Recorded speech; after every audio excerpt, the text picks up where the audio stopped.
नमस्कार, मैं हूं ज्योत्सना पाटनी। एआईएमआईएम प्रमुख और लोकसभा सांसद असदुद्दीन ओवैसी पर नॉनस्टॉप पॉलिटिक्स जारी है। इसी बीच ओवैसी पर जानलेवा हमला करने वाले सचिन ने पूछताछ में बड़ा खुलासा किया है। सचिन ने अपने बयान में कहा है कि उसने ओवैसी को गोली मारने की नीयत से उन पर फायरिंग की थी। जैसे ही सचिन ने पहली गोली चलाई, असदुद्दीन ओवैसी की नजर पड़ गई और वो सीट पर नीचे झुक गए। सचिन ने कहा कि जब ओवैसी नीचे झुक गए तो उसने गाड़ी में निचली तरफ गोली चला दी, यानी कि ओवैसी अगर समय रहते शूटर को नहीं देखते तो गोली उन्हें लग सकती थी।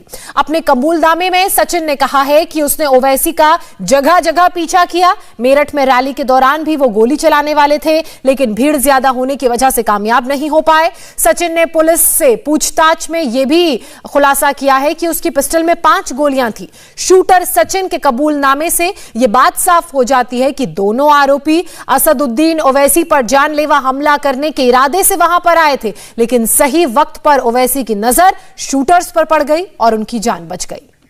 अब आपको वर्ड टू वर्ड बताते हैं कि आखिर अपने कबूलनामे में सचिन ने और क्या कहा।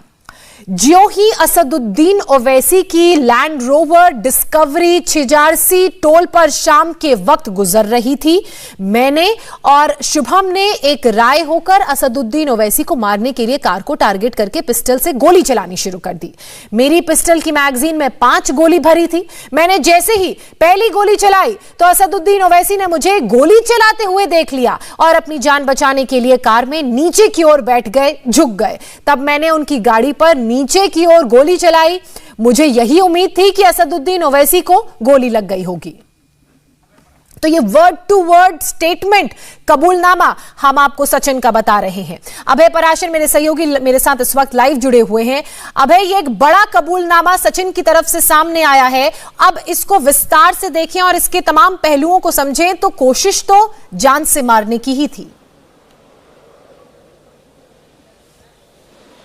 देखिए, बिल्कुल ज्योत्सना, यही कोशिश थी, क्योंकि जो कबूलनामा है, जब हम स्पॉट पर कल पहुंचे थे तो हमने पुलिस से जब बातचीत की थी तब ये बात जरूर साफ हुई थी कि ओवैसी के जितने बयान वो जगह जगह जहां चुनाव प्रचार में देते हैं उनसे काफी ज्यादा नाराज था सचिन और उसका साथी शुभम, और इसी वजह से उन्हें मारने की प्लानिंग की थी। लेकिन अब जो कबूलनामा सामने निकलकर आया है, इसकी कॉपी हमारे हाथ लगी है, उस कबूलनामे में सचिन ने साफ तौर पर यह कहा है कि काफी दिनों से प्लानिंग चल रही थी कि किसी तरीके से असदुद्दीन ओवैसी को टारगेट किया जाए, उन पर हमला किया जाए। इसके लिए बाकायदा ये लोग मेरठ की रैली में पहुंचे, लेकिन वहां पर भीड़ बहुत ज्यादा थी, इस वजह से कुछ कर नहीं पाए। यही नहीं, मेरठ के बाद किठौर में जहां पर ओवैसी पहुंचे थे चुनाव प्रचार के लिए, वहां पर भी इन लोगों ने कोशिश की थी कि वहां पर ओवैसी को टारगेट किया जाए, लेकिन वहां पर भी पब्लिक बहुत ज्यादा थी, भीड़ थी, इस वजह से वहां पर भी ये कामयाब नहीं हो पाए।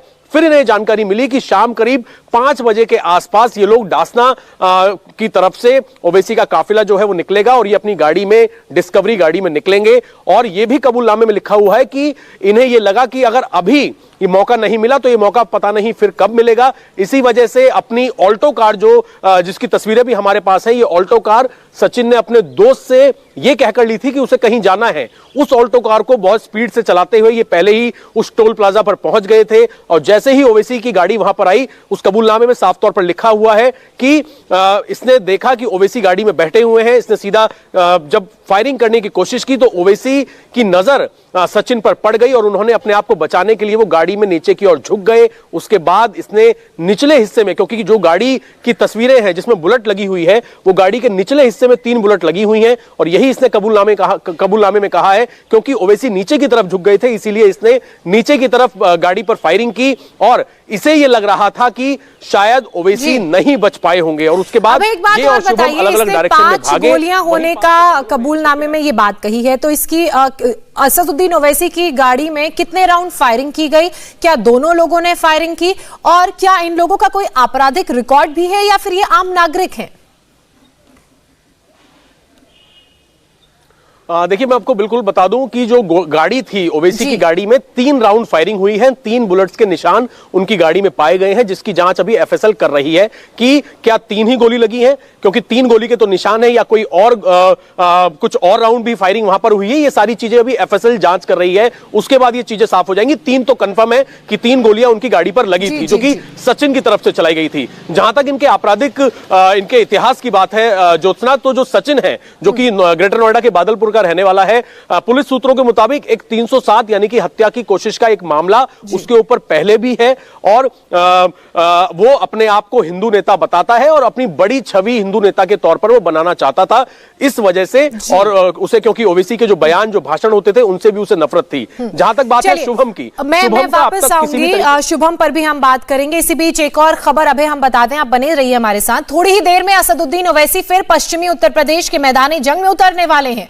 रवाना होने से पहले असदुद्दीन ओवैसी ने कहा कि योगी पूरे मामले की ठीक से जांच कराएं और इंसाफ करें। साथ ही सवाल किया कि अगर क्राइम खत्म हो गया है तो उन पर फायरिंग कैसे हुई।